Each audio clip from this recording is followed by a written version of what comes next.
अस्सलाम नाज़रीन, प्रोग्राम आज की बात के साथ में हूं इम्तियाज मीर। गिलगित बल्तिस्तान के इलेक्शन कौन जीतने जा रहा है? इतना बड़ा बयानिया था जो नून लीग का और पीपल्स पार्टी का।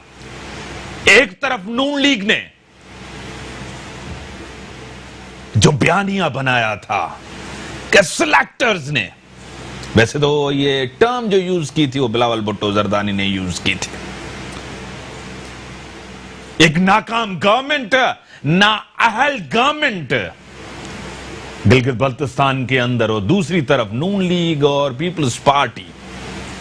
किसका बयानिया कामयाब होने जा रहा है? तकरीबन 23 सीट्स के अंदर 300 से ज्यादा उम्मीदवार हैं और तकरीबन 7 लाख वोट्स होंगे। क्या सभी पॉलिटिकल पार्टीज यानी कि नून लीग और पीपल्स पार्टी नताइज कबूल करेंगे, तस्लीम करेंगे? मुल्क के अंदर वैसे तो जो सर्वेज आए थे उसमें तो तहरीक इंसाफ के हवाले से कहा जा रहा था कि उनकी चॉइस बनती है, लेकिन मुल्क के अंदर जो उनकी पॉपुलैरिटी है, मकबूलियत है आपके सामने। महंगाई, बेरोजगारी हद से ज्यादा। शिबली फराज ने कल कहा कि पेट्रोल की कीमतें कम होने जा रही हैं। जो वादे दावे इस हुकूमत ने किए थे, सिर्फ 3 जलसे हुए हैं। आज फिर एक साबिक एमएनए नून लीग का गिरफ्तार हुआ है। इस हुकूमत की टांगें कांपती हैं। जिस तरह मरियम नवाज साहिबा ने कहा, अब तो सिर्फ 3 जलसे हुए हैं और भी होने जा रहे हैं। गवर्नमेंट की सिर्फ कारकर्दगी, ये चोर हैं, ये डाकू हैं, हम इनको नहीं छोड़ेंगे, और कहीं कारकर्दगी नजर नहीं आती। इसी को अपने स्टूडियो में दावत दी है उज़मा फारूकी साहिबा, रहनुमा जीडी है। मैं आपको वेलकम करता हूं अपने शो में। उसी के साथ मोहतरम जनाब बैरिस्टर अली ताहिर साहब, हमारे सीनियर तज्जिया निगार है, अकेडमिक हैं, पढ़ाते हैं 2-3 यूनिवर्सिटीज में। सर मैं आपको वेलकम करता हूं। Sir my pleasure. उज़मा साहब, आपको क्या लग रहा है? एक तरफ तो हुकूमत की कारकर्दगी आपके सामने है, मकबूलियत आपके सामने है, और गिलगित बल्तिस्तान के इलेक्शन आपके सामने है। अपोजिशन ने इनके ऊपर बड़ी तनकीद की, इस गवर्नमेंट के ऊपर, और इस गवर्नमेंट ने किया भी कुछ नहीं है 2.5 साल के अंदर। आप क्या देख रही हैं? आपका खुद एनालिसिस क्या है?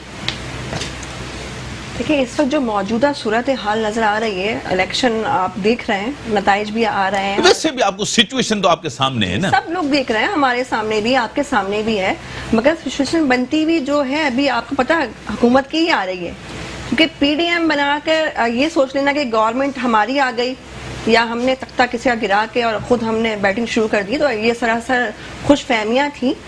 हुकूमत की भी परफॉर्म अभी तक अच्छी नहीं रही, मगर जहाँ तक लोगों की चॉइस की बात आती है तो अभी तो हमें पीटीआई रन करती हुई नजर आ रही है। अब देखें रनवे पे कौन कौन आउट होता है और कौन जीतता है। मतलब आप कह रही थी कि हुकूमत की कोई कारकर्दगी बेहतर नहीं है, मुल्क के अंदर कारकर्दगी कोई अच्छी नहीं है, जो वादे दावे किए, लेकिन गिलगित बल्तिस्तान के अंदर उनको बढ़तरी नजर आ रही है। जी बिल्कुल ऐसा ही है। यानी कि गिलगित के अंदर ये एक ट्रेंड है कि जहां फेडरल में जिनकी हुकूमत होती है उनको ही वोट देते हैं। बैरिस्टर साहब, आपको क्या लग रहा है? हुकूमत आपके सामने 2.5 साल का अरसा तकरीबन हो चुका है, गवर्नमेंट आपके सामने, इलेक्शन वहां हो रहे हैं, बहुत तनकीद की है। मरियम नवाज ने, बिलावल साहब ने बहुत गवर्नमेंट के ऊपर तनकीद, गवर्नमेंट के वुज़रा ने भी बहुत से ऐलानात किए। मेरे साथ senior anchor person, senior journalist, Pakistan की top leading anchor Sumaiya Rizwan साहबा मेरे साथ है। मैडम, मैं आपको वेलकम करता हूं अपने शो में। So much. किस तरह देख रही हैं? इलेक्शन भी गिलगित बल्तिस्तान के अंदर हो रहा है, गवर्नमेंट की कारकर्दगी आपके सामने है, तहरीक इंसाफ ने जो वादे दावे किए थे आपके सामने, पीडीएम की पूरी कयादत गिलगित बल्तिस्तान के अंदर है। क्या कहेंगे? आपका तज्जिया क्या है? अच्छा, बात ये है कि जाहिर है हम सुबह से ही कवर करें इलेक्शंस को, और अमूमी सोच तो यही है कि जिसकी मरकज में हुकूमत होती है वो ही हुकूमत बनाता है। लेकिन सबसे ज्यादा जो असल चीज है वो यहाँ के लोगों के मसाइल हैं और उनको आईनी हकूक दिलाना है। जिस तरह आप जानते हैं कि ये तीसरे इंतखाबात हैं और देखा यही जा रहा है कि अभी जो नताइज हमारे सामने आ रहे हैं तो लग तो यही रहा है कि तहरीक इंसाफ की लीड होगी, जीते कोई भी, लग तो रहा है कि तहरीक इंसाफ जीतेगी, लेकिन यहाँ के मसाइल हल करे। क्योंकि मैं अभी कुछ ही रोज पहले गिलगित होकर आई और वहां पर मैं करजू भी गई, हुंजा भी गई और दीगर इलाकों में गई। आप जानते हैं वहां पर बहुत दुश्वार गुजार रास्ते हैं, बिजली की सहूलियात वहां पर नहीं है, सेहत की सहूलियात लोगों को नहीं है, और सबसे बढ़ के उनको आईनी हुकूक दिलाना है। तो ये काम करना होगा जो भी यहाँ पर अपनी हुकूमत बनाएगी, और उनके लिए टेस्ट केस होगा ये। आपको क्या लग रहा है कि नताइज तस्लीम करेंगी नून लीग पीपल्स पार्टी की क़यादत, जो भी नताइज आए? सुबह से हम बात कर रहे हैं मुख्तलिफ रहनुमाओं से, तो उनका तो यही कहना है कि अगर ये नहीं जीतते हैं तो वो डेफिनेटली, उनकी कुछ शिकायत भी थी और वो ये भी कह रहे थे कि कहीं सुस्त रवि का शिकार हुआ। फिर आपने देखा था कि नून लीग का तो ये भी तहफ़्फ़ुज़ात थे कि जाली पोस्टल बैलेट पेपर जारी हुए थे, तो कंपाइल किए उन्होंने अपनी शिकायत और वे कह रहे हैं कि फिर हम देखेंगे मुख्तलिफ इलाकों से अगर ज्यादा शिकायत होंगी, और नताइज पर वो कहते हैं मुनासिर है। मुझे लगता है कि जाहिर है अगर जिस तरह तजियाकार और भी कह रहे हैं, और मैंने जो खुद भी देखा इतने रोज से इलेक्शन कैंपेन में, तो तहरीक इंसाफ का पहला नंबर होता है, पीपल्स पार्टी दूसरे नंबर पर आती है और फिर मुस्लिम लीग नून आती है। तो एहतजाज मुस्लिम लीग नून के हद तक तो होगा। आई डोंट थिंक सो कि पीपल्स पार्टी उस तरीके से प्रोटेस्ट करेगी। हुकूमत साजी के लिए आपको लग रहा है कि जोड़ तोड़ भी होगी, कोई सिंपल मेजॉरिटी किसी के पास नहीं आएगी? डेफिनेटली ये तो होगा, कोलिशन गवर्नमेंट नहीं बनेगी। तहरीक इंसाफ को हुकूमत अगर मिलती भी है यहाँ पर, तो वो जाहिर है वो उनको इतने वोट्स नहीं मिलेंगे जिस तरह कहा जा रहा है, और आजाद उम्मीदवार और दीगर के साथ मिलकर ही उनको कोलिशन गवर्नमेंट बनानी पड़ेगी। सुमैया, क्योंकि आप एक सीनियर इनकम पर्सन है, एक आपका जबरदस्त तज्जिया होता है, पीडीएम की तहरीक का क्या होगा? 2.5 साल कारकर्दगी, मरियम नवाज, बिलावल साहब ने इतनी तकारीर की, नाअहल गवर्नमेंट, अनाड़ी गवर्नमेंट, क्या पीडीएम को धचका लगेगा अगर पीटीआई जीत के आती है?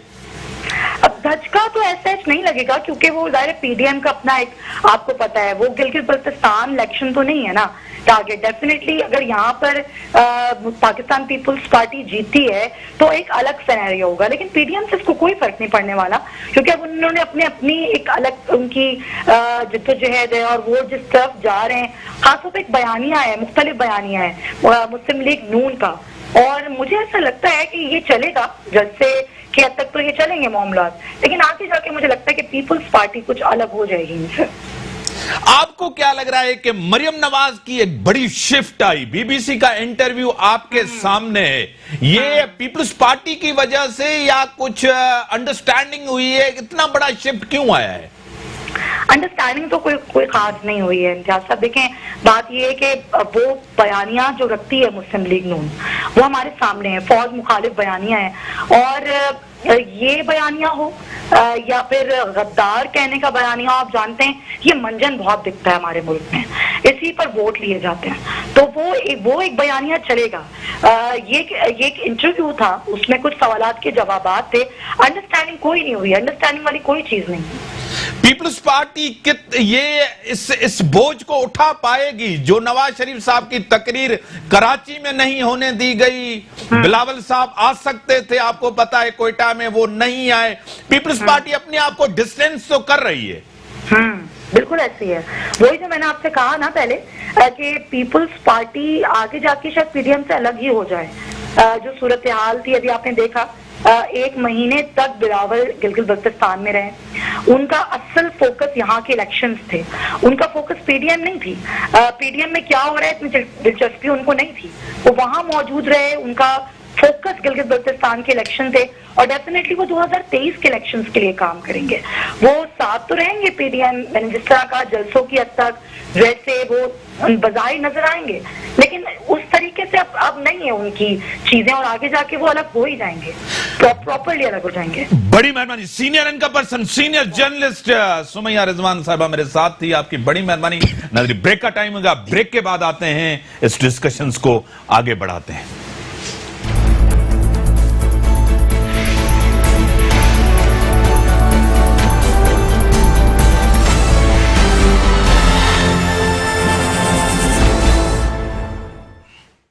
वेलकम बैक बैरिस्टर साहब, इस नताइज का कोई असर पीडीएम पे पड़ेगा? आपका क्या ख्याल है, आपका तज्जिया क्या है? सर बड़ा एक, अगर आप ऑनेस्ट और फ्रैंक मैं बात करूं तो बड़ी सिंपल सी बात है कि इस्टेब्लिशमेंट से बात तब होगी अगर वो पीटीआई हुकूमत को घर भेज देंगे।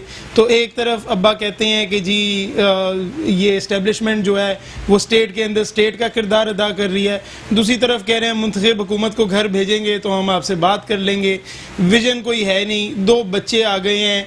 कहीं दुनिया में ऐसा नहीं होता कि सियासतदान अपनी मिलिट्री से लड़ पड़े हों। इतने प्रूफ हमने दे दिए हैं कि इंडिया जो कर रहा है हमारे बलूचिस्तान के अंदर, कोई पब्लिक सर्विस का रिकॉर्ड नहीं है, ना मरियम नवाज शरीफ साहिबा का है, ना बिलावल भुट्टो साहब का है। कोई पॉलिटिकल ऑफिस इससे पहले इन्होंने होल्ड नहीं किया, आकर लड़ना शुरू हो गए एस्टेब्लिशमेंट से। और मैंने पीपल्स पार्टी का मैंने आपको पहले कहा था कि वो एस्टेब्लिशमेंट से सर कंफर्टेबल हो जाएंगे, क्योंकि मियां नवाज शरीफ ने उनको हमेशा धोखा दिया है। वो जाहिर है समझदार लोग हैं, सियासत कर रहे हैं, इतने भी बेवकूफ़ नहीं है कि वो नवाज शरीफ के पीछे लग के और अपनी हुकूमत जो सिंध में उनके पास है उसको डीरेल करा लें रियासती अदारों से लड़के। तो आपने देखा कि वो जो आईजी किडनैपिंग केस है उसमें भी किसी हद तक सेटलमेंट हो गई। आपने खुद ही बताया कि बिलावल साहब नहीं गए कोयटा। इसी तरह वो थोड़ा सा बीबीसी का इंटरव्यू आया, उन्होंने पीडीएम का एटलीस्ट जो विजन था कि हमने फौज से लड़ना है, या तो फौज हमारी बात माने वरना फौज बड़ी गंदी है इस मुल्क की जी, पॉलिटिक्स में एंटर करती है, आके सिलेक्टेड लोगों को बिठाती है, हम इसको नहीं मानेंगे, वोट को इज्जत दो। हाँ, लेकिन अगर मुंतखब हुकूमत को घर भेज दें, हमें गिलगित बल्तिस्तान में जिता दें, जिस तरह पहले हम बेल पे बाहर भाग गए हैं, हम बाहर भागे नहीं, हमें तंग ना करें, हम वापस आएँ, हमारे हाथ में हुकूमत दे दें, मेमो गेट हमसे करवाएं, मुंतखब हुकूमत के खिलाफ साजिशें करवाएं, हमें जो है वो पावर दें, हमें मेमो गेट कह रहा हूँ सॉरी, मेहरान गेट की तरह हमें पैसे दें, बिलियंस ऑफ रुपीस दें, ताकि हम सियासतदानों को इधर भी खरीदें, पीपल्स पार्टी के खिलाफ इस्तेमाल करें, पीटीआई के खिलाफ इस्तेमाल करें, तो फिर हम खुश हैं, फिर इस मुल्क की फौज बड़ी अच्छी है, फिर हम सब बार बार कहेंगे सिविल मिलिट्री लीडरशिप एक पेज के ऊपर है ये। और उसके बाद ये सब ये नून लीग से सब एस्टेब्लिशमेंट ने करवाया था सर। आप देखें ना, ये एस्टेब्लिशमेंट ने सब कुछ नून लीग से करवाया था, मेमो गेट से लेकर मेहरान गेट तक। सर बिल्कुल झूठी है सर, देखिए ना, जब तक तो हम साथ हैं सर। मैं आपको DGISI के बारे में कहते हैं मुझसे मेरे साथ उज़मा साहिबा, मेरे साथ उज़मा रियाज साहिबा रुकने कौमी असेंबली तहरीक इंसाफ की है। मैं आपको वेलकम करता हूं अपने शो में। बहुत मेहरबानी। आप खुद भी गई हुई थी, आपने खुद भी वर्क किया है, गिलगित बल्तिस्तान गई हुई थी, आपने खुद भी देखा है और आप विजिट भी करके आई हैं। एक माहौल बना हुआ, मुकाबला है, सब कुछ है, लेकिन तज्जिया निगार सब कुछ कर रहे हैं कि तहरीक इंसाफ को बर्तरी हासिल है। क्या कहेंगी आप? आपकी कारकर्दगी मुल्क के अंदर बेहतर नहीं है। आपके इत्तेहादी मेरे स्टूडियो में बैठे वो भी तनकीद कर रहे हैं कि आपकी महंगाई, बेरोजगारी, अनएम्प्लॉयमेंट मुल्क के अंदर हद से ज्यादा बढ़ गई है। क्या कहेंगी? बहुत शुक्रिया जी। देखें, अगर आप हमारी कारकर्दगी को देखते हैं कि पीटीआई की कारकर्दगी खराब जा रही है, तो मुझे इस बात पे हैरत होती है कि जो लोग जिस वक्त हम पर ऑब्जेक्शन करते हैं या हमको क्रिटिसाइज करते हैं, मुझे ये समझ नहीं आती, जो 70 सालों से जिन लोगों ने हुकूमत की, जिन्होंने इदारे चलाए, जिन्होंने उन इदारों को जो पाकिस्तान के लिए इनकम जनरेट करते थे, उनका ये हाल किया। और आज 2 साल पीटीआई की हुकूमत को हुए हैं, तो उस पे क्या पीटीआई ने इतना जुल्म कर दिया कि जी कि पीटीआई ने महंगाई बढ़ा दी, पीटीआई ने इदारे तबाह कर दिए। आप मुझे ये बताएं, एक टूटा हुआ, बिल्कुल गया गुजरा हुआ मुल्क जो इक्तिसादी लिहाज से भी खराब था, जिसके अंदर टेररिज्म की इतनी ज्यादा एक्टिविटीज हो रही थी, टेररिज्म पे कोई कंट्रोल हासिल नहीं था, मुल्क की आप बहुत अच्छी तरह से आपको पता है कि टेरेबल थी। इस कंडीशन के अंदर जब पीटीआई को हुकूमत मिली, उससे पहले आप देख रहे हैं कि पिछले दौरे हुकूमत के अंदर केपीके के क्या हालात थे। उनके सबसे मुश्किल सूबा पीटीआई को मिला और वहां के लोगों ने पीटीआई के ऊपर एतमाद करते हुए पीटीआई को सिलेक्ट किया और फिर उसके बाद इलेक्ट किया। उसके बाद जी आप ये देखें कि उनके अगर आप केपीके के अगर आप पिछले 70 साल देखते हैं तो किसी गवर्नमेंट ने दोबारा केपी के ऊपर रूल नहीं किया था। तो जो अभी पीटीआई को दोबारा मतलब एक तरह से केपी के अंदर क्लीन स्वीप किया गया, तो लोगों ने देखा कि पीटीआई किस तरह से, आप ये देख लीजिए कि पूरा केपी का जो इलाका था उसके अंदर जो हमारी टेररिज्म थी वो किस कदर हाई लेवल पे गई हुई भी थी। पेशावर के अंदर देख लीजिए, बाकी तमाम इलाके के अंदर देख लीजिए, उसको कंट्रोल करना, उसकी इक्तिसादी हालत को बेहतर बनाना, वहां के लोगों के अंदर अपना एतमाद बहाल करना और बताना जो मंशूर दिया हुआ था उस मंशूर के ऊपर प्रॉपर अमल किया गया। तो मंशूर पे कहाँ अमल हुआ है? क्यों नहीं वो अमल हुआ जी? आप कैसे कह सकते हैं? कहाँ अमल हुआ? कहाँ वादों पे अमल हुआ है? कहाँ दावों पे अमल हुआ है? एक ही बड़ा प्रोजेक्ट किया है बीआरटी, वो चल नहीं रहा। मंशूर पिछले दौरे हुकूमत में जो हमने मंशूर दिया था वो क्या दिया था? हमने कहा था कि आप इंसाफ का निजाम बेहतर किया। कहाँ इंसाफ हुआ? निजाम में बिल्कुल हुआ जी। जो हाईवे पे केस हुआ वो आपको पता है, औरत पे कोई, एक मिनट, हाईवे का केस जो हुआ वो एक पीटीआई की दौरे हुकूमत, कश्मीर में जो वाकया हुआ एक दिन में हल हो गया। 100 वहां का एसएसपी पूरी रात नहीं सो सका, वहां का आपका ऑफिसर कह रहा था कि रात को खातून निकलती क्यों है। मेरी बात सुने, कसूर का वाकया किसके दौरे हुकूमत में हुआ? जैनब का केस किसके दौरे हुकूमत में हुआ? औरतों के साथ रेप के केस किसके दौरे हुकूमत में? आप कैसे कह सकते हैं कि पिछले दौरे हुकूमत के अंदर कोई इस किस्म के केसेस नहीं हुए हैं तो आज पीटीआई के अंदर इस किस्म की केसेस हो रही हैं? या तो ये आप कहें कि मैं रिस्पॉन्ड करूं? उस्मा साहिबा, एक में जवाब ले लूं? लेकिन बात सुने, मेरी बात सुने आप। देखें, या तो ये हो कि आपने निजाम इतना बेहतरीन बनाया हुआ था कि पीटीआई ने आके इस निजाम का बेड़ा गर्क कर दिया और इस किस्म के वाकयात होने लगे। हम तो कहते हैं कि ऐसे मुल्जिमान को सरेआम फांसियां दी जाए, लेकिन आप मुझे ये बताएं कि एमओयूज किसने साइन किए थे? एमओयूज मैडम कुछ नहीं होता, एमओयूज तो साइन करना अचीवमेंट नहीं है। जब आप पैसा लेते हो तो आपको उनकी शराइत पे चलना पड़ता है। आपने भी पैसे लिए हैं। आप कैसे कह सकते हैं? हमने किसी शर्त के ऊपर, आपने कर्जे लिया है, उससे ज्यादा लिया है। आपने कर्जा लेकर कर्जा उतारा। एक मिनट, तो कर्जे हमने चढ़ाए थे इस मुल्क के ऊपर? कर्जे किसने चढ़ाए थे? आपने भी चढ़ाया है कर्जा। नहीं, तो कर्जे इस कदर सूद, देखिए मैडम एक मिनट से जवाब ले लूं, आप टेलीफोन लाइन पे ही रहे। एक मिनट, उस्मा साहिबा से ले लूं मैं जवाब। नहीं, देखिए आपका काम है कि आप मेरी चीज को पहले देखें, मेरा जवाब पूरा सुने, उसके बाद आप लेना। आपने मुझसे सवाल किया, आपने मेरा जवाब भी पूरा नहीं लिया, उसके बाद आप बीच में मतलब मुझे इंटरप्ट करने लग गए। जवाब देखिए, कर्जे किसने लिए? 70 साल से कर्जे कौन ले रहा था? आप भी ले रहे। इदारों को तो नहीं, देखिए हमने कहा, हमारे तो अभी 2 साल हुए जीडीपी आपकी नेगेटिव है। कौन से, एक मिनट, कौन से इदारे आप मुझे बताएं कि आपने इन हाल में छोड़ा हुआ था कि वो आपके लिए इनकम जनरेट कर रहे थे? पीआईए की हालत आप देखें, पीआईए की आज हालत क्या है, रेलवे की आज हालत क्या है, स्टील मिल की आज हालत क्या है, किसने बिगाड़ के दी? तो आज आप बेहतर करते 2.5 साल हो गया है आपको मैडम। तो एक मिनट, बेहतर क्यों नहीं हो रहा? एक मिनट, 70 साल की गन को आप 2 साल के अंदर कैसे निकाल सकते? कोई आप नया घर, अगर आप पुराना घर खरीदते हैं उसको नया करने में भी आपको टाइम लगता है। या तो आपने बड़ा हमारे लिए रिजर्व छोड़े हुए थे, पैसा छोड़ा हुआ था आपने बड़ा हमारे फॉरेन रिजर्व। ठीक है मैडम, टेलीफोन लाइन पे रहे, फिर मैं आपकी तरफ बताऊं। टेलीफोन लाइन पे उस्मा साहिबा, आप क्या रिस्पॉन्ड करेंगे? आपको बेहतर कुछ लग रहा है, बेहतरी कुछ लग रही है? सारा पिछली गवर्नमेंट्स ने, क्या आप क्या कहेंगे? देखिए, जब हम इनकी ही बात को मैं फॉलो करती हूँ, अगर हम कोई मकान खरीदते हैं तो उसमें जो अगर बदहाली है और बहुत बुरी हालत है तो उसको हम अपने तरीके से प्रिपेयर करेंगे और उसको रहने के काबिल बनाएंगे। हमारा मसला है हमारी गरीब आवाम। देखिए, गरीब आवाम क्या मांगती है? वसाइल, बेरोजगारी खत्म कर दी जाए, और ये जो जगह जगह वायलेंस है, ये प्रॉब्लम्स बढ़ती जा रही हैं। मौजूदा हुकूमत ने भी कोई इतने अच्छे काम नहीं किए हैं। हमारा इख्तिलाफात यहाँ है, हम ऊपरी सत्ता को देख रहे हैं, हम गरीबों को क्यों नहीं देखते? हमारे देखिए, गरीब आवाम हमारे मुल्क के अंदर एक सिक्योरिटी चाहती है जो नहीं दे पा रही हमारी मौजूदा हुकूमत। हमें आपसे इख्तिलाफात नहीं है, हमें मौजूदा हुकूमत से इख्तिलाफात सिर्फ इतना है कि महंगाई का जो बहरान बढ़ गया है उसका बर्डन तो हुकूमत को चाहिए ना कम करे। वो जो आला सतह पे आप काम कर रहे हैं हम उसको अप्रिशिएट कर देते हैं, चले हम मान लेते हैं, मगर ये जो गरीब आवाम जो हर दूसरे दिन खुदकुशियां हो रही हैं, सुसाइड कमेंट कर रहे हैं, जो गरीब अपने बच्चों को बेचने पे आ गए, उनका क्या जवाब देंगे, उनको क्या कहेंगे? हम भी अलायंस से बैठे हुए, हमसे भी सवाल किए जाते हैं, हमारे ठीक है सर। बैरिस्टर साहब आपको क्या लग रहा है, ये करेंगे? हमारी तो बहुत अच्छी कारकर्दगी, बेहतर कारकर्दगी। एक तो मैं थोड़ा सा क्वाइट रिस्पेक्टफुली ऑनरेबल एमएनए है, लेकिन मैं एक भी बात पे बहुत ऑफेंड हुआ कि इन्होंने कहा गया गुजरा मुल्क।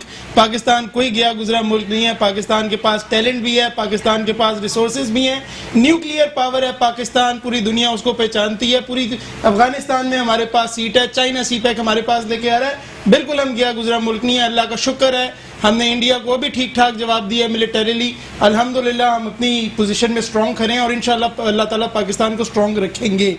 एज फार एज सर ये एमओयू की जो बात हुई कि चले कोई पीपल्स पार्टी या नून लीग ने कोई एमओयूज कर दिए, एमओयूज की लेजिस्लेशन के आगे कोई हैसियत नहीं है, ये सुप्रीम कोर्ट की इसके ऊपर जजमेंट है। और जब हम लॉ पर आ रहे होते हैं, हर स्टूडेंट को मेरा ख्याल है इस बात का पता है कि एमओयू कोई 7वें 8वें नंबर पे आता है, लेजिस्लेशन दूसरे नंबर पे आती है कॉन्स्टिट्यूशन के बाद।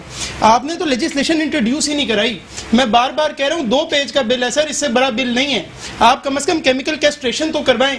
वजीर आजम ने मुझे याद है आज से 3 महीने पहले फैसल वाडा को कहा था कि आप जो है बिल लेके आए। फैसल वाडा को लेजिस्लेशन का बेचारे को क्या पता, मेरी तो सिंपैथी है उसके साथ कि वो बेचारा बैठ के क्या लिखेगा कि बिल लेके आए, अभी तक आप केमिकल कैस्ट्रेशन नहीं, तो आपके जो वादे हैं वो आप खुद पूरे नहीं कर पा रहे। लोगों में अब गम है, लोगों में अब गुस्सा है, और आप कह रही हैं कि वो 2 या 2.5 साल में हम 70 साल कैसे खत्म करें।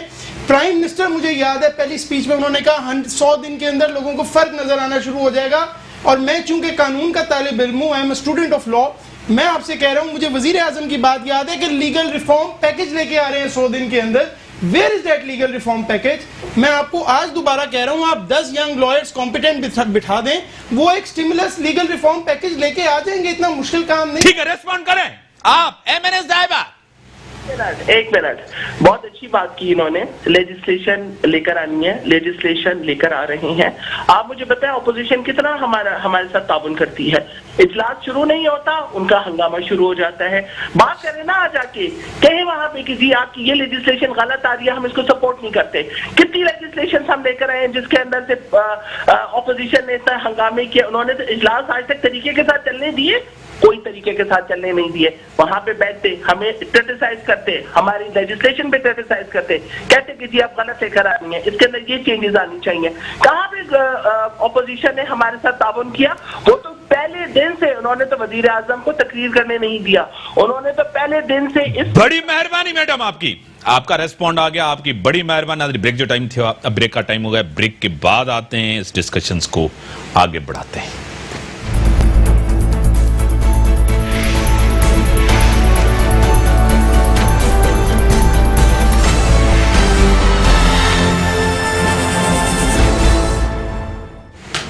Welcome back. बैरिस्टर साहब, कितना टाइम इनको चाहिए? कह रहे हैं कि पिछली गवर्नमेंट ने ये कर दिया, मुल्क हमें कैसा मिला।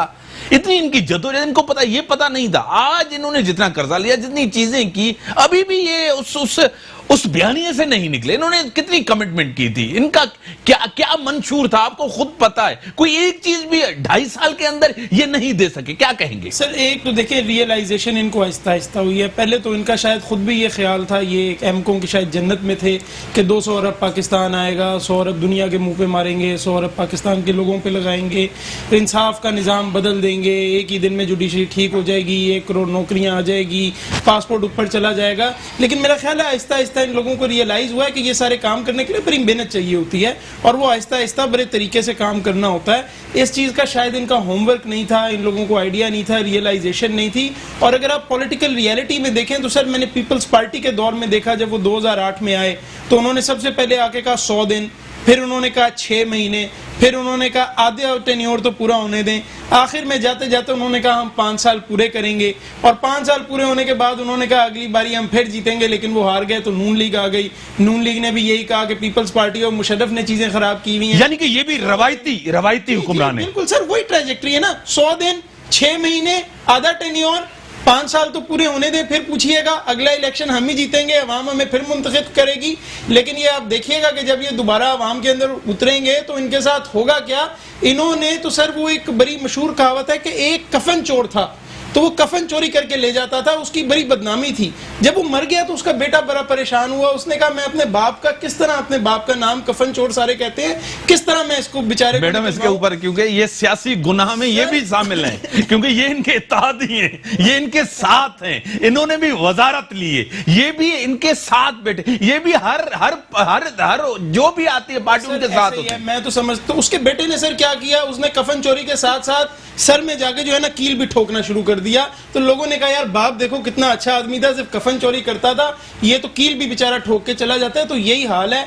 और जीडीए का तो सर मैं खुद कहता हूं कि जीडीए जब पीपल्स पार्टी के ऊपर अब तनकीद करती है तो मुझे हंसी आती है, क्योंकि पीपल्स पार्टी पे तनकीद कर रही है लेकिन पीटीआई के साथ ऊपर जुड़ के बैठी हुई है उनको खैराबाद कहने को।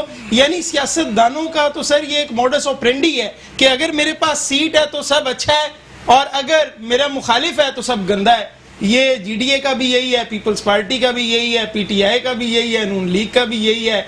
और आज तक वो जो स्टेट्समैन हम कायदे आजम के टाइम से हम ढूंढने की कोशिश कर रहे हैं कि कोई इस तरह का स्टेट्समैन आ जाए जो वाकई इस मुल्क को यूनिटी के साथ आके लेके चले, करप्शन खत्म करे, दोस्तियों यारियों पे वजारत ना दे, कॉम्पिटेंस के ऊपर वजारत दे, यंग लोगों को आगे लेके आए, काम करने वालों को जो बीमार हो तो भी काम करें, 24 घंटे में से 20 घंटे काम करें, पूरा पूरा दिन दफ्तर में गुजारें, ऐसे लोगों की जरूरत है। ये अली अमीन गंडापुर, ये अब्दुल हफीज शेख, ये शेख रशीद अहमद, ये इजाज शाह साहब, शाह महमूद कुरैशी, यार ये देख लिए हमने सारे, हम गुलाम सरवर खान तंग आए हुए हैं इनसे। आप दोबारा लाके हमारे ऊपर वही लोग लोद देते हैं, यंग लोग आप आने नहीं दे रहे, काम करने वाले लोग आने नहीं दे रहे, कहते हैं मैं कश्मीर का सफीर हूं, तो कश्मीर के मिनिस्टर को यह पता नहीं होता है कि कुलभूषण यादव का फैसला क्या आया है। जो क्लाइमेट चेंज के मिनिस्टर हैं वो कहती हैं 19 पॉइंट हैं, और जीडीए जो है वो इस तरह उनके साथ लग के बैठी हुई है, यानी छोड़ने को, इक्तदार छोड़ने को तैयार नहीं है किसी भी सूरत के अंदर। वैसे तनकीद कर देंगे कि हम हुकूमत की जो कारकर्दगी है उससे हम एग्री नहीं करते, लेकिन ये करने आते आपकी तरफ आते हैं आपको टाइम देते हैं पूरा। पीपल्स पार्टी को बार बार कहते हैं मुराद अली शाह रिजाइन करें, पीपल्स पार्टी करप्ट है, इन्होंने ये करप्शन कर दी, इनको छोड़ेंगे नहीं, असेंबली में शोर मचाते हैं। तो पीटीआई के बारे में क्यों नहीं शोर मचाते आप लोग कि मतलब सिर्फ कुछ जो आपको इंपॉर्टेंस मिल गई है फेडरल गवर्नमेंट के अंदर उसकी वजह से आप शोर, वो भी इनको नहीं मिली है, इनसे पूछते ही नहीं, आपसे न मशवरा करते हैं, न पूछते हैं, न कोई कंसल्टेशन होती है, फिर भी आप बैठे, महंगाई, बेरोजगार, सियासी गुनाह में आप भी तो शामिल हैं ना। सियासी गुनाह में शामिल होने की बात नहीं है। एक जगह अगर करप्शन हो रही है तो मेरा अपना एक एक्सपीरियंस कहूंगी कि मैं ये समझती हूँ कि आप ऐसे लोगों में बैठ के कम से कम देख तो रहे हैं कि ये कर क्या रहे हैं, आपको बोलने सिर्फ का आप दिए नहीं, आप देख रहे हैं, बल्कि 2.5 साल से देख रहे हैं, बकायदा आवाज उठाई जाती है। कहाँ आवाज उठाई, किस जगह आवाज उठाई? पीर साहब ने हमेशा आवाज उठाई, कहाँ उठाई? पीर साहब तो मैं आपको, अभी पीर साहब गए थे, उन्होंने क्या कहा आपको पता है? जब अशाइया हुआ था उन्होंने, पीर साहब ने कहा कि आप एक बड़ा प्रोजेक्ट शुरू करें और सिंध में सारी ब्यूरोक्रेसी पीपल्स पार्टी की लगी हुई है। ये आवाज उठाई थी पीर साहब, आवाज उठाई थी, ये आवाज मैंने आपको आवाज उठाई। इनको नहीं कहा आपने महंगाई की, आपने बेरोजगारी की, आपने भी वही काम किया जो पीपल्स पार्टी ने किया, आपने भी वही काम किया, नून लीग आपके साथ भी वही बैठे जो पीपल्स पार्टी और नून लीग में। ये नहीं है मैडम, ये किस तरह काम, देखिए एक सवाल करते हैं, ये किस तरह काम करेंगे, ये किस तरह परफॉर्मेंस करेंगे? जिस तरह बैरिस्टर साहब ने कहा वही लोग वुज़रा, वही लोग बैठे हैं जो पीपल्स पार्टी और नून लीग में थे, वही हुकूमत कर रहे हैं, वही हुक्मरान है, ये वही पार्टी है, ये वही काबीना है। क्योंकि लोगों को मौका नहीं दिया जाता ना। क्यों नहीं दिया जाता? ये तो नए लोग थे, लेकिन नए लोग थे, नए लोगों को देखें। सियासत एक ऐसा प्लेटफॉर्म है, वहां पर आप मंझे हुए लोगों को भी लेके आके देख चुके हैं और नए लोगों को भी लाके देख चुके हैं। तो मेरा नजरिया यही है कि ऐसे लोगों को लाया जाए जिन लोगों को अच्छी तरह से जांच पड़ताल कर ली जाए कि हाँ ये किसी करप्शन में नहीं है, इनका कोई बैकग्राउंड नहीं है, इनके पीछे कोई एलिगेशंस नहीं है। मगर बड़े अफसोस के साथ कहूंगी हमारी आवाम भी और हमारी कुछ ऐसी, आवाम ने तो वोट दे दिया, नून लीग को नहीं दिया, पीपल्स पार्टी को नहीं दिया, तीसरी थर्ड पार्टी को दिया, नए वजीर आजम को दिया, तब्दीली के नाम पे वोट दिया। मायूस, किससे मायूस है? इमरान खान से मायूस है, हुकूमत से मायूस है। GDA से तो भी- फिर जिनसे अवाम मायूस है उनके साथ आप बैठे, उनके साथ आप बैठे, नहीं, हमें तो इजलास में तक नहीं बुलाया जाता, कोई मुशावरत की तो जाए तो फिर नहीं बैठे ना, छोड़ देना, देखिए, छोड़े उसको। छोड़ने ना छोड़ने की बात ये ही क्यों कहा? मजबूरी क्या है? एक वजारत, नहीं, कोई मजबूरी यानी एक टिकट में दो मजे, नहीं। मुखालफत भी करेंगे, हुकूमत भी करेंगे। सिंध हुकूमत में सिंध का जो हाल बेहाल किया हुआ है, उन्होंने किया है, आप बन जाते इनके हैं। देखिए, मगर उन्होंने हमारे सिंध का हाल किया है, इन्होंने पाकिस्तान का हाल किया है। नहीं, ऐसा ऐसे ही नहीं है। है। GDA ने ऐसा कुछ भी नहीं। नहीं, पीटीआई ने पीटीआई ने साल किया। पीटीआई की देखें, पीटीआई की बात आप बार बार अगर करते हैं तो उसकी कारदगी सब लोग देख रहे हैं और सब लोग आवाज भी उठा रहे हैं, मगर सिर्फ एक मिनिस्ट्री के ऊपर हमें बाबा बाबा ब्लेम करना, आप ब्लेम नहीं कर रहे, आप उनके साथ हैं, आप तारीख में लिखा जाएगा आप इत्तेहादी थे, तारीख में लिखा जा चुका है। लिखा जा चुका है ना, देखें खुद ही मानिए लिखा जा चुका है, मगर आप रिस्पॉन्ड करें। हाँ, मेरी बहन की बात सुन के मुझे इस दुनिया का सबसे मासूम और मस्कीन आदमी याद आ गया। वो आदमी मेयर कराची था, वसीम अख्तर। वो भी बेचारा पूरा अपना टेन्योर एंजॉय करने के बाद आगे कागज फेंक के कहता नहीं, था उन्होंने मेरे पास खूब खाया है, उन्होंने खाया है। GDA कम से कम खा तो नहीं रहा। GDA कम का से भी कम याद सुन GDA के नहीं, नहीं, ऐसा कुछ मुझे भी नहीं है। दिल में दर्द हो रहा है। नहीं। मैं इतने मासूम बेचारे GDA वाले हैं कि कोई इख्तियार नहीं है, ना कोई हकीकत पूछता है, है, ना कोई कोई इजलास इजलास में में बुलाता है, इजलास ना में पॉलिसी में बुलाता कुछ है। कर इजलास में सकते हैं। वो आपकी लेकिन- मिनिस्टर तो बैठती है ना। देखें, हमारा एक मिनिस्टर बैठा हुआ है, ठीक है, एक मिनिस्टर को इतने इख्तियारात नहीं हैं, ये आप भी जानते हैं। एक मिनिस्टर को अपनी वजारत, हमें सपोर्ट करनी है, आप हम छोड़े सपोर्ट कैबिनेट। करते हैं। जहां हमें सपोर्ट नहीं करनी होती, हम वहां पर अपने बयानात रिकॉर्ड करवाते हैं, बाकायदा एहतजाज होते हैं। ना एक देखिए, एक जो मिनिस्टर होती है उसको अपनी मिनिस्ट्री के अख्तियारात होते हैं ना, ठीक है ना, उसको दूसरी मिनिस्ट्री के तो अख्तियारात नहीं होंगे ना, जितना पावर दिया हमें उतना- अपनी मिनिस्ट्री के इख्तियारात नहीं, आप बताएं क्या अपनी मिनिस्ट्री के भी नहीं है। लेकिन आप छोड़ भी नहीं रहे हैं, ये सही बात बैठे कर भी रही हुए हैं, सही कह रही हैं कि वाकई जो सिंध को नजरअंदाज किया है सर पीटीआई ने, और अपने लोगों को भी नजरअंदाज किया है। इमरान खान कहाँ आते हैं सिंध के अंदर?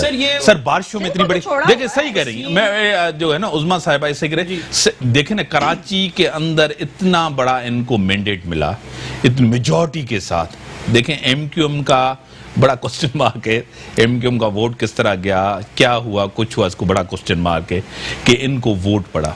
बारिशों में इतनी बड़ी तबाही हुई, कहीं खान साहब आपको नजर आए? सर मैं तो सिर्फ इतनी सी बात सर समझता हूँ कि इमरान खान साहब ना सिंध की सेंसिबिलिटीज़ को समझते हैं, ना सिंध के कल्चर को समझते हैं, ना सिंध के सेंटीमेंट को समझते हैं, और सिंध ने उनको एक दफ़ा नहीं कई दफ़ा रिजेक्ट किया है। सिंध में वो और रिजेक्ट हो चुके हैं, सिर्फ एक पार्ट ऑफ सिंध के अंदर से उन्होंने कुछ वोट्स लिए हैं, और उसको भी उन्होंने इतनी बुरी तरह से बुलडोज किया है। यानी कि वो जो एक मेगा सिटी था उसको इतनी बुरी तरह से नजरअंदाज किया है। 12 अरब का पैकेज दूंगा जी, ये करूंगा जी, वो करूंगा। अब 1100 अरब। ये इनके आज खुद फॉरेन मिनिस्टर ने DG ISPR के साथ बैठ के कहा कि MQM को रॉ पैसे दे रही है, और उन्हीं MQM वालों को बजाय इसके कि आप उनका ट्रायल करें, उन MQM वालों को आप कैबिनेट में लेके बैठे हुए हैं, और अपने साथ जो है वो बगल में चिपका के बैठे हुए हैं। तो सर ये MQM और MQM में फर्क है? नहीं सर, मैं नहीं समझता क्यों फर्क है सर। क्या जब अल्ताफ हुसैन वो अलग है सर, क्या ये अलग? नहीं सर, बिल्कुल सर ये MQM पाकिस्तान है सर, जिस वक्त सर वो अलग है सर। नहीं सर, नहीं सर बिल्कुल, ये MQM इन्होंने अलग कर दिया था सर, वो अलग है। जिस वक्त ये लोग कराची में लोग मार रहे थे, फारूक सत्तार अपनी पावर एंजॉय, फारूक सत्तार भी अलग है सर, फारूक सत्तार भी अलग है। खालिद मकबूल सदीकी अपनी सर वो भी अलग है सर, उन्होंने अलग हो। नहीं सर, अलग ये नहीं कहा जा सकता कि मुझे पता हो कि माय ब्रदर, मेरा भाई जो है वो लोगों का कत्लेआम कर रहा है, मेरे सामने पैसा आ रहा है, मुझे सब पता है। 9 ये अलग है, ये दोनों अलग, ये अलग है, अलग। सारों का ट्रायल होना चाहिए, ट्रायल कई जो हुए, ट्रायल तो होना चाहिए, जिसका भी ट्रायल हो वो होना चाहिए। निकाले ये ट्रायल होना, ये ट्रायल अलग, इतने शायद के बाद ट्रायल अलग अलग, बार-बार उठता है। यानी जो वायलेंस इन्होंने कराया 12 मई में, जिसने भी वायलेंस किया है उसका होना चाहिए। नो के 12 मई में MQM ने क्या किया, हाँ उनका भी होना चाहिए, उनका होना चाहिए, लेकिन ये MQM अलग है। और GA अल्ताफ कहते थे नहीं, हाँ उनका होना चाहिए, ये MQM अलग है, बिल्कुल वो MQM अलग है सर। नहीं, इन्होंने इलेक्शन लड़ा है, इन्होंने वोट लिया है, ये अलग है, ये अलग। इनकी आंखों क्या कहेंगी मैडम आप? देखिए, ये हमसे सवाल पूछा जाता है और सवाल उठता है बार बार मिनिस्ट्री के ऊपर।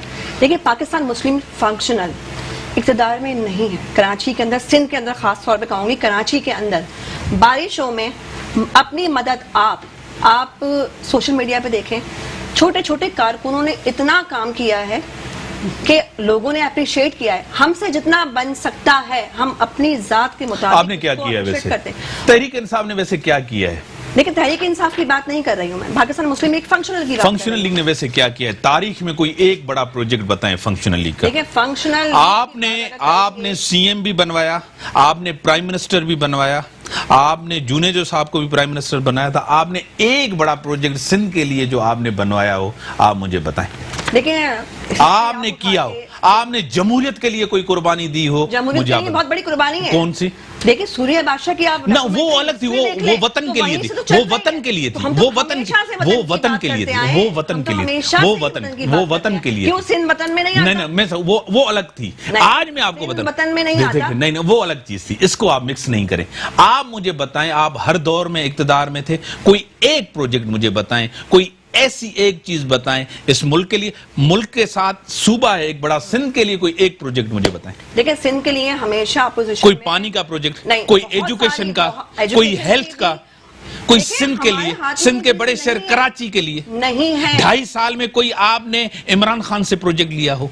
इमरान खान से प्रोजेक्ट ले कोई लिया हो? नहीं, कोई प्रोजेक्ट नहीं लिया ना, क्योंकि हो ही नाकाम गए ना। नाकाम नहीं गई, हमें मिला ही नहीं, दिया ही नहीं गया। हमें सिंध दे दें आप, हमें सिंध का कार्ड पीपल्स पार्टी कैसे दिए? अवाम देगी ना सिंध आपको, ऐसे कैसे दें? आप दे दें, ऐसे कैसे मिलेगा? अवाम देगी ना। Sindh is not a cake, ऐसे आपको नहीं दिया जा बनाया हुआ सकता। है, नहीं, ऐसे बनाया कैसे हुआ नहीं? है, बनाया हुआ है। आप ये बताएं ना कि कौन सी पार्टी ने अपनी मदद, आप सड़कों से पानी निकलवाया या सड़कों पे आके आवाम की खिदमत की? आप इख्तियार में ना आज हमने तो किया है। आप लेना, आप फेडरल गवर्नमेंट में ना, हमने किया है, फेडरल हमें वहाँ अख्तियारात नहीं दिए पार्ट ऑफ जाते द ना, फेडरल गवर्नमेंट। यही तो सर फेडरल गवर्नमेंट में है सर, बिल्कुल यही है, तो लेकिन मैं कहता हूँ ये ना 19 में है, ना 20 में है, ना ये हुकूमत में है, ना ये ऑपोजिशन में है। नहीं तो हमें इख्तियारात दे दिए जाए ना, दे दिया जाए। इनके जीडीए के कुछ लोग, क्या आपको लग रहा है कि अगर गवर्नमेंट जिसकी भी बनती है ऊपर गिलगित बल्तिस्तान में मसाइल हल होंगे वहां के? सर देखें वो मसाइल बड़े पेचीदा हैं। ये कराची एग्रीमेंट 1949 से मसला शुरू होता है और उसके बाद आपको पता है कॉन्स्टिट्यूएंट असेंबली का एक पूरा मसला है वहां पर। अगर आप उसको आज एक सूबा बनाने की कोशिश करते हैं तो उसके अंदर बड़ी एक पॉलिसी मैटर्स इन्वॉल्व हो जाएंगे, जिसके अंदर कश्मीर का मसला उसके साथ है। और इस वक्त तो जिस तरह 35A और 370 का मसला इंडिया के साथ चल रहा है, वो आधे कश्मीर पे बैठा हुआ है। ये बड़े सोच समझ के करने वाले फैसले हैं। इन चीज़ों को इस तरह जज्बात को भड़काना नहीं चाहिए। मैं समझता हूँ वजीर आजम साहब की जो स्टेटमेंट थी वो इररिस्पॉन्सिबल थी, सिर्फ अपने पॉलिटिकल फायदे के लिए। मुल्क के फायदे को दाव पे नहीं लगाएं। ये फैसला पूरे मुल्क ने बैठकर यूनाइटेड होकर करना है। ये फॉरेन पॉलिसी फ्रंट है, इसके अंदर यूनिलैटरल फैसले किसी को करने की इजाजत नहीं। बड़ी मेहरबानी उस्मा साहिबा आपकी, बैरिस्टर साहब आपकी। देखते हैं फाइनल रिजल्ट क्या आता है। ये तो तज्जिया था इलेक्शन का, गिलगित बल्तिस्तान के हवाले से कुछ इनके पर्सन थे, उनका भी ख्याल था, MNA थे, यहां भी कुछ ख्याल था। फाइनल रिजल्ट क्या आता है गिलगित बल्तिस्तान, मुल्क की जो सूरत हाल, मुआशी सियासी सूरत हाल, PTI ने जो सिंध के साथ, सिंध के बड़े शहर कराची के साथ जो किया, यहां से मैंडेट कोई बड़ा प्रोजेक्ट, वादे दावे तो बहुत कराची के साथ, कराची की आवाम के साथ बहुत किया है, लेकिन आपको कहीं कोई काम दिखता हुआ बेहतर कराची दिल है इस मुल्क का आपको नजर